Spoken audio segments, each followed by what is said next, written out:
शुरुआत जेनिफर नाम की एक लड़की से होती है जो एक वकील थी, जो अपना काम बहुत अच्छे से करती थी। इस वक्त भी एक केस के बारे में बात कर रही होती है। केस पर बात कर लेने के बाद वो सब वहाँ से निकलते हैं। तभी जेनिफर वहीं रुककर कैमरा की तरफ देखकर लोगों को बताती है कि मैं शी हल्क हूँ। अब वो हल्क कैसे बनी ये कहानी सुनाने के लिए वो लोगों को पास्ट में इन्हीं माजी में ले जाती है, जहाँ वो अपने कजन ब्रूस यानी हल्क के साथ गाड़ी में कहीं जा रही थी। ब्रूस उसे बताता है कि एक जंग में मेरा जो हाथ जख्मी हुआ था वो अब ठीक होने लगा है। साथ ही साथ मैंने अपने लैब में एक मशीन भी बनाई है जो मुझे मेरे इंसानी रूप में रखती है और हल्क बनने नहीं देती। दोनों बड़ी आराम से बातें करते जा ही रहे थे कि अचानक से उनकी गाड़ी के सामने एक स्पेसशिप आ जाती है, जिसे देखकर जेनिफर घबरा जाती है। ड्राइविंग पर उसका कंट्रोल नहीं रहता और उनका काफी बुरा एक्सीडेंट हो जाता है। ब्रूस का काफी खून निकल रहा था, जिसे देखकर काफी घबरा जाती है और ब्रूस के मना करने के बावजूद भी वो उसे हाथ लगा लेती है, जिस वजह से ब्रूस का खून जेनिफर पे गिर जाता है और वो बन जाती है शी हल्क। अब शी हल्क बनकर गुस्से में आकर वो जंगल की तरफ भागने लगती है और एकदम बेहोश होकर गिर जाती है। फिर जब उसे होश आती है तो वापिस से जेनिफर बनी हुई थी और अब वो जंगल से निकलकर एक होटल में जाती है, जहाँ कुछ लड़कियों की मदद से वो दोबारा कपड़े पहनकर अच्छे से तैयार हो जाती है। वो वहाँ से निकल ही रही थी कि तभी कुछ लड़के उसे तंग करने लगते हैं। उन लड़कों की वजह से उसे काफी गुस्सा आ जाता है और वो वापिस से शी हल्क बन जाती है। लेकिन इससे पहले कि वो कुछ करती,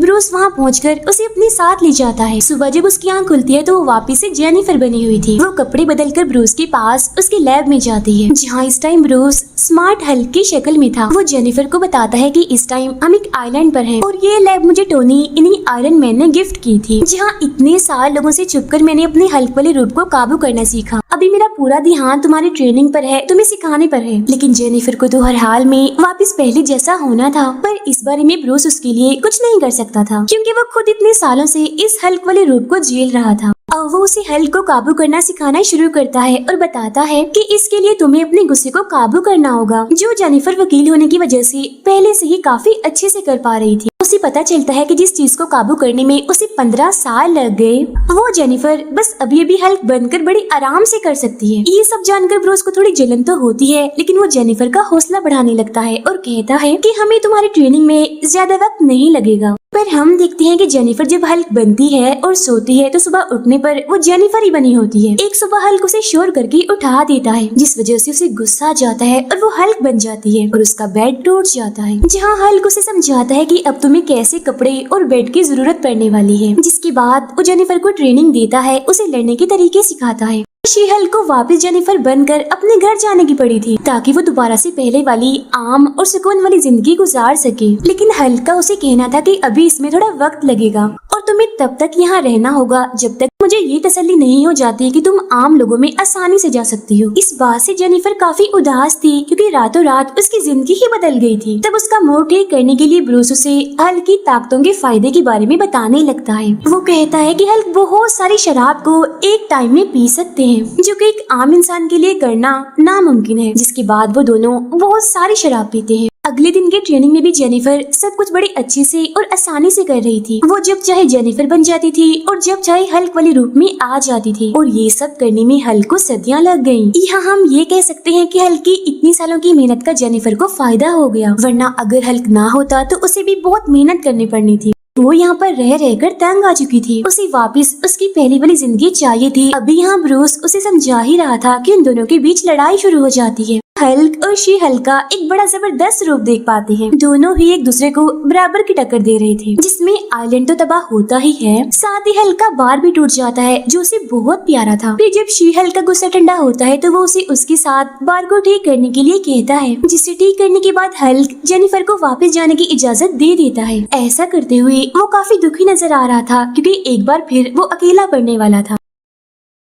अगले सीन में हम प्रेजेंट यानी मौजूदा वक्त में दोबारा से जेनिफर को देखते हैं, जो लोगों को ये कहानी सुनाकर कोर्ट जाती है अपना केस लड़ने के लिए। लेकिन तभी यहाँ पर एक बुरी लड़की जो एक विलन थी वो आ जाती है, जिसके पास सुपर पावर्स थी। वो यहाँ आते ही तबाही मचाना शुरू हो जाती है। अब जेनिफर के पास कोई रास्ता नहीं होता, इसीलिए वो शी हल्क में बदलते हुए उस विलन से लड़ती है और सभी की जान बचा लेती है। इस चक्कर में सब लोगों को उसके हल्क वाले रूप के बारे में पता चल जाता है, जिस वजह से थोड़ी ही देर में वो काफी मशहूर हो जाती है। खबरों में भी उसी के बारे में बताया जा रहा था कि किस तरह शी हल्क बनकर उसने लोगों की जान बचाई। लेकिन जेनिफर को तो ये सब बिल्कुल भी पसंद नहीं आ रहा था, क्योंकि उसे कभी भी खबरों में आने और सुपर हीरो बनने का कोई शौक नहीं था।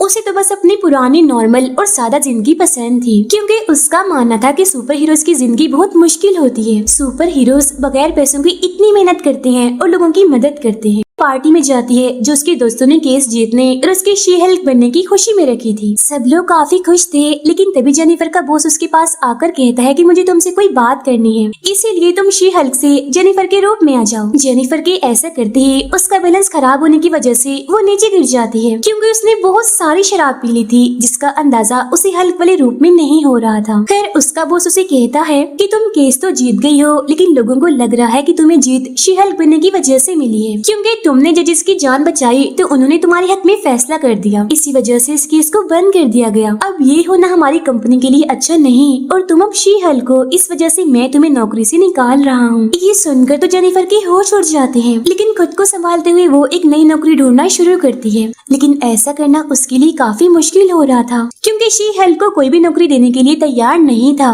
और जब मायूस होकर बैठी थी तो उसके पास उसके मॉम डैड का मैसेज आता है, जो उसे आज रात अपने साथ खाना खाने के लिए बुलाते हैं। यहाँ अपने डैड के साथ बैठकर वो अपने दिल का बोझ हल्का करती है, क्योंकि पिछले कुछ दिनों से उसकी जिंदगी बिल्कुल बदल चुकी थी। ये तक कह देती है कि काश उस दिन ब्रूस को मैंने वहीं मरने के लिए छोड़ दिया होता, तब शायद सब कुछ ठीक होता और मुझे ये सब कुछ झेलना न पड़ता। लेकिन उसके डैड उसे काफी हौसला देते हैं। इस पर एक नई उम्मीद के साथ जेनिफर मुश्किलात का सामना करने के लिए निकल जाती है। जेनिफर एक बार में होती है जहाँ उसके पास उसी कंपनी का बॉस आता है जिसके खिलाफ जेनिफर केस लड़ रही थी। वो जेनिफर को नौकरी देने का कहकर कल ऑफिस आने का कहता है। जहाँ जाने पर जेनिफर को पता चलता है कि वो लोग एक नया डिपार्टमेंट खोल रहे हैं, जहाँ उसे ऐसे इंसानों के लिए केस लड़ने होंगे जिनके पास सुपर पावर्स हैं और जिन्हें सुपर ह्यूमंस कहा गया है। इसीलिए उसे नौकरी पर हर टाइम हल्क बनकर रहना होगा। ये सुनकर जेनिफर कैमरा की तरफ देखकर बोलती है कि हमेशा मुझे वही काम क्यों करना पड़ता है जो मैं करना नहीं चाहती। ये सुनकर हमें जेनिफर पर तरस भी आता है और उसकी हालत देखकर हंसी भी आती है। खैर यहाँ उसे बताया जाता है कि तुम्हारा पहला केस अबोमिनेशन के लिए होगा। अबोमिनेशन दरअसल हल्क का बहुत बड़ा दुश्मन था, जिसने हल्क की जान लेने की भी कोशिश की थी, लेकिन हल्क ने उसे हराकर जेल में बंद करवा दिया और अब उसकी सजा पूरी होने वाली है। पर जब वो जेल से निकलेगा तो लोग बहुत शोर मचाएंगे। इसीलिए जेनिफर का बॉस उससे कहता है कि तुम उसका केस लड़ो और उसे कोर्ट में बेकसूर साबित करो। लेकिन जेनिफर ब्रूस की वजह से ऐसा करने से घबरा रही थी, जिस पर उसका बॉस उसे इस बारे में एक बार सोचने और अबोमिनेशन से मिलने को कहता है। फिर जब जेल में जेनिफर अबोमिनेशन से मिलने जाती है तो वो खुद को मासूम और बेकसूर साबित करने का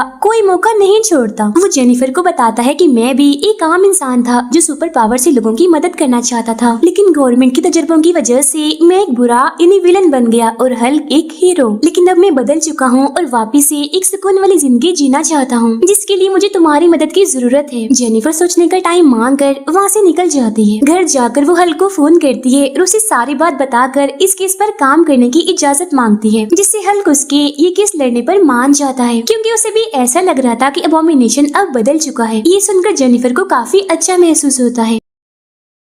जेनिफर खुशी खुशी अपने बॉस को कॉल करके कहती है कि हाँ मैं ये केस लेने के लिए तैयार हूँ। पर तभी उसका बॉस उसे पहले टीवी देखने के लिए कहता है, जहाँ देखती है कि अबोमिनेशन जेल से भाग गया है और वो अभी एक जगह पर लड़ाई कर रहा है। यानी इसका मतलब वो बदला नहीं, बस जेनिफर के सामने ड्रामा कर रहा था। ये देखकर गुस्से में जेनिफर अबोमिनेशन से मिलने जाती है, जिसे वापिस से पकड़कर जेल में डाल दिया गया था। जेनिफर उस पर काफी गुस्सा करती है कि तुमने मेरे सामने ड्रामा किया, मुझसे झूठ बोला। इस पर वो जेनिफर को बताता है कि ये सब कुछ मैंने अपनी मर्जी से नहीं किया, बल्कि चीफ जिसका नाम वोंग है जो जादूगर है उसके कहने पर किया। जेनिफर फौरन अपने दोस्त को वोंग के बारे में पता लगवाने के लिए कह देती है और उसे पता चलता है कि वो पहले एक लाइब्रेरी में काम करता था। फौरन वोंग से मिलने के लिए निकलती है ताकि वो पता लगवा सके कि उसने अबोमिनेशन को लड़ने के लिए क्यों कहा। उधर खबरों में जेनिफर के खिलाफ बातें होने लगती हैं कि वो गलत इंसान का केस लड़कर उसका साथ दे रही है, यानी अबोमिनेशन जो दुनिया के लिए बड़ा खतरा बन सकता है। अपने अपने केस में लग जाती है। और तभी उसके ऑफिस में आता है वोंग, जो कहता है कि अबोमिनेशन जो भी बोल रहा है वो सच है, क्योंकि असल में मैं एक जादूगर बन चुका हूँ और अपनी ताकतों को समझने के लिए मैं अबोमिनेशन को उस क्लब में ले गया था ताकि उससे लड़कर मैं अपनी ताकतों पर काबू पा सकूं। शी हल्क वोंग को बताती है कि तुम्हारी इस हरकत की वजह से अबोमिनेशन को जमानत नहीं मिलेगी, लेकिन अगर तुम कोर्ट में ये कह दो कि अबोमिनेशन बेकसूर है और उसे लड़ाई के लिए ले जाने वाला मैं हूँ तो शायद उसकी जान बच सकती है। तभी सुनकर वोंग मान जाता है। अबोमिनेशन का केस भी शुरू हो जाता है, जहाँ सारे फैसले उसके हक में होते हैं, जो जिसको बताता है कि अब मैं अपने अबोमिनेशन वाले रूप पर काबू पा सकता हूँ, जहाँ वो सबको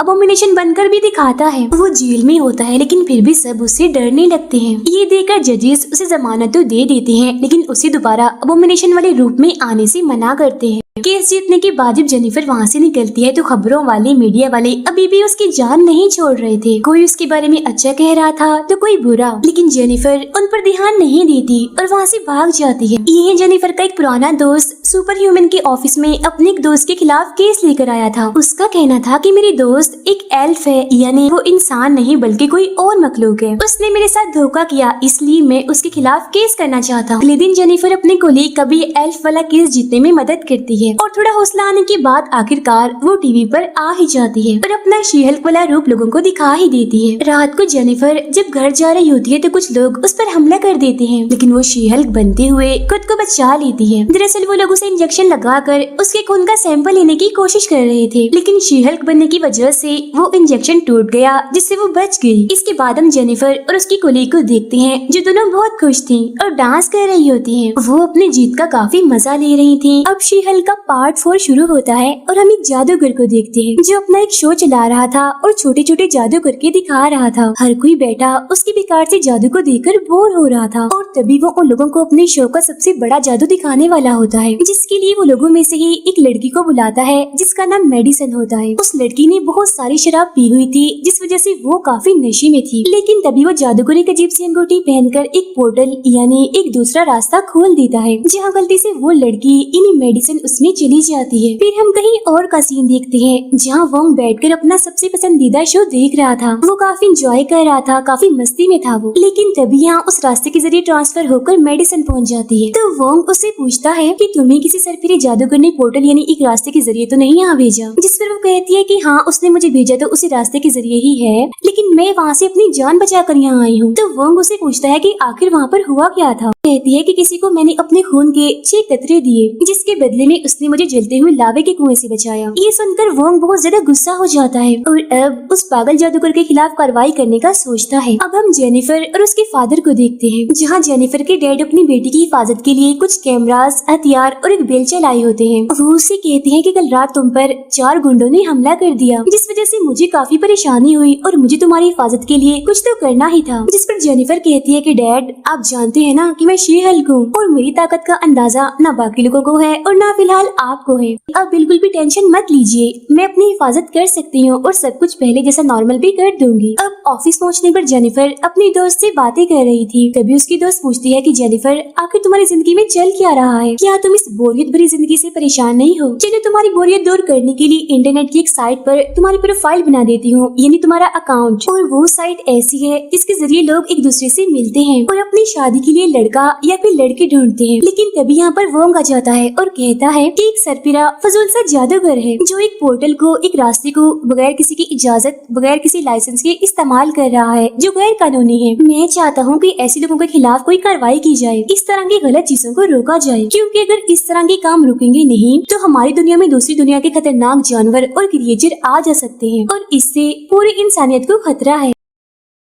ये सुनकर जेनिफर उससे पूछती है कि आपके पास कोई एग्रीमेंट है, जैसे गवर्नमेंट की तरफ से कोई एग्रीमेंट, कोई नोटिस या फिर कोई पेपर जिस पर मैं कार्रवाई कर सकूं, क्योंकि अगर हम जज के सामने बगैर किसी पेपर के गए तो वो तो हमें कोर्ट में खड़ा भी नहीं होने देंगे। वो कहता है कि ऐसा कुछ तो नहीं है, लेकिन मेरे पास गवाह जरूर है जो ये बता सकते हैं कि उस जादूगर ने ये हरकतें सचमुच की है। ये कहकर वो जाने लगता है। तब जेनिफर उससे कहती है कि इस बार अपना कोई नाम पता कुछ तो दीजिए, जिस पर वो जादू से एक कार्ड उसे देता है और कहता है कि इस पर कॉल कर देना, मैं फौरन आ जाऊंगा। फिर शाम को जब जेनिफर और उसकी दोस्त एक बार में बैठे थे तो उसकी दोस्त जेनिफर का मोबाइल लेकर बहुत सारे लोगों को मैसेज कर देती है मिलने के लिए, लेकिन कोई भी उससे मिलना नहीं चाहता था। तब ये देखकर उसकी दोस्त कहती है कि क्यों ना तुम अपनी प्रोफाइल शी-हल्क के नाम से बना लो और फिर देखना कैसे लोग तुमसे मिलने के लिए तुम्हारे पास आते हैं। लेकिन फिलहाल वो ना कुछ कहती है और ना ऐसा कुछ करती है। फिर हम उसी सरफिरे जादूगर को उसके ऑफिस में देखते हैं जहाँ पर वोंग और जेनिफर भी थे, जो उसे बास आ जाने के लिए एक नोटिस देते हैं और कहते हैं कि अब से तुम कोई भी किसी भी किस्म का जादू नहीं करोगे क्योंकि इससे इंसानी दुनिया पर बहुत बड़ा खतरा आ सकता है, इसका तुम्हें अंदाजा भी नहीं। लेकिन वो जादूगर उनकी बात नहीं मानता और कहता है कि इसके लिए मैं तुम्हें कोर्ट में घसीट सकता हूँ। जिस पर जेनिफर कहती है तो ठीक है, फिर मेरी तुमसे मुलाकात अब कोर्ट में ही होगी। अब यहाँ वोंग और वो जादूगर एक दूसरे के साथ काफी अलग अलग